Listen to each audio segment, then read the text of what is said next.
All right, folks, here we go. So trig review, missing sides. So this is just a continuation, really just an implication of trig is that if we have an angle and a side, we can actually find all of the other information about the triangle as long as it's a right triangle. That's what this stuff up here says. And so when we look at this one particular triangle, ABC, with this side X, this side 3, and this 28 degrees,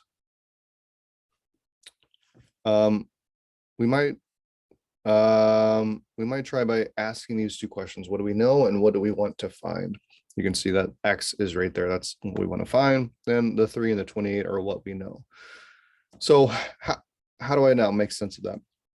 Well, I'm going to look in perspective of that 28 degrees, right? I'm given this angle. I don't have 3 sides. It's not a special triangle. I can't find the other sides. I'm going to have to use trig. So what do we know? We know that the side is 3. And we're calling it the adjacent side because the only angle we have is 28. Although, of course, we could use the sum of degrees to find this other angle. But in relation to this 28-degree angle, this would be the adjacent side, right? So we know the adjacent side, which is 3. And we know the fact that that angle is 28 degrees. Well, what do we want to find? We want to find that X. And what would that X be? That X would be the hypotenuse. So what trig function relates the adjacent with the hypotenuse, right? That's what you want to be thinking about. Which one of those combines those two things together? And that's the one we're going to need. So what is that? Right, it's cosine. Cosine relates adjacent and hypotenuse.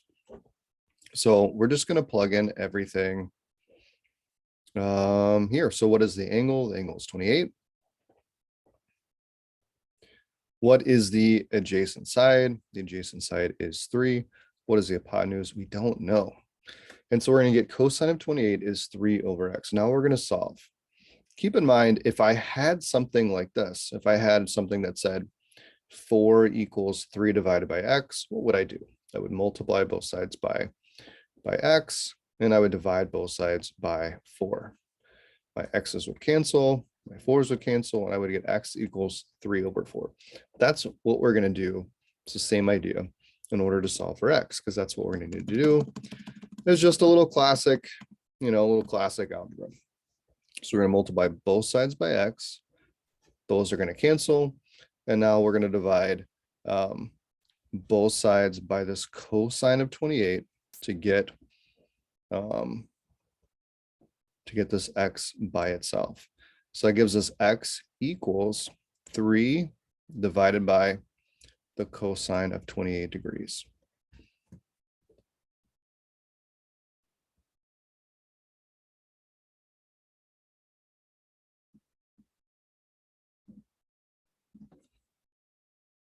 Obviously need a calculator. So go to desmos.com, click on calculator, and then you're going to want to click on this little settings bar and click on degrees. Make sure your calculator is in degrees.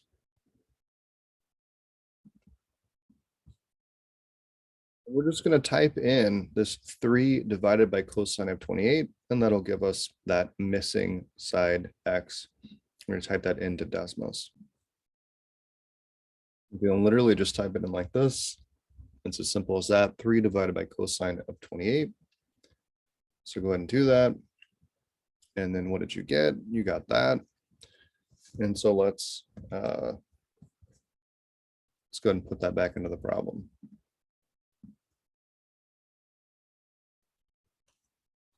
So we're going to write x equals, and we can paste our answer in.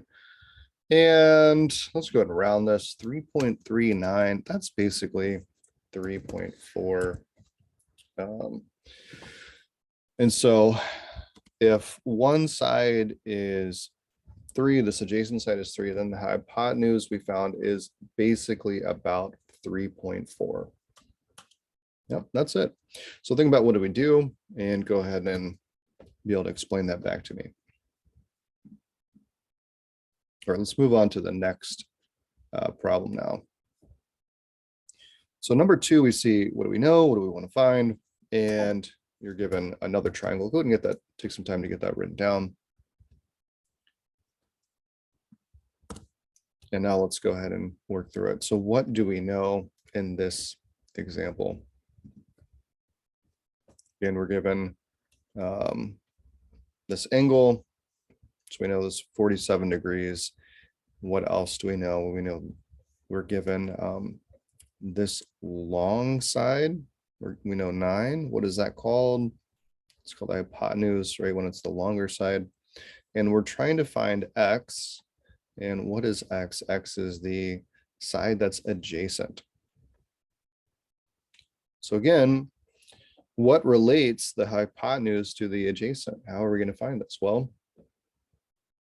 that would just be cosine again, right? So let's type it out. Cosine of theta equals adjacent over the hypotenuse. Let's plug it in. Cosine of what? Right, 47 equals what? X over 9. So notice it's a little bit set up. This time the X is on top. It'll be a little bit easier. How do we solve this? Just like if we had something that said 4 equals X over 9, what would we do? We would have to get rid of this 9 on the bottom, right? To get X alone, we'd multiply both sides by 9, right? That's what we would do. And we get X equals 4 times 9. Same thing here. What's on the bottom? The 9. So we're going to multiply both sides by 9. X equals 9 times cosine of 47 degrees. And that's all we've got to plug in. It's as simple as that. And we keep cruising. Good, that guy typed in. And what did you get? Cool. So something like 6.1, 6.14, some kind of rounding. Write it in there, include my rounding. Probably should have done it last time. So X is approximately 6.1. Super simple. We're just finding sides using the information we're given.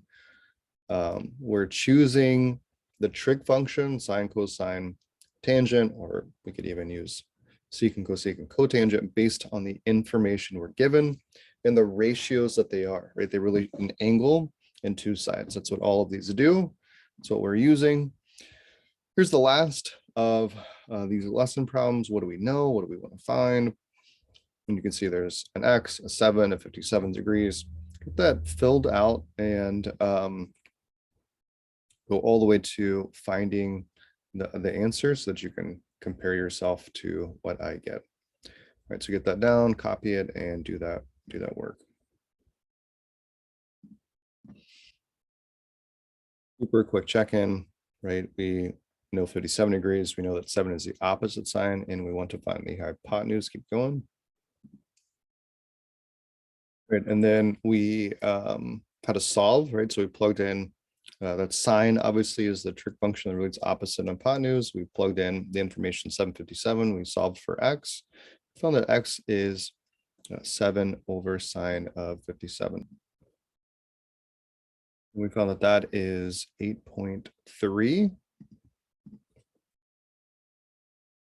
And remember, that's the hypotenuse. And so we just put it on there. So that's it. Yep, write down any questions you might have. And then here is, here are the homework problems. We've got 3 problems. They're similar. You guys should do fine on them.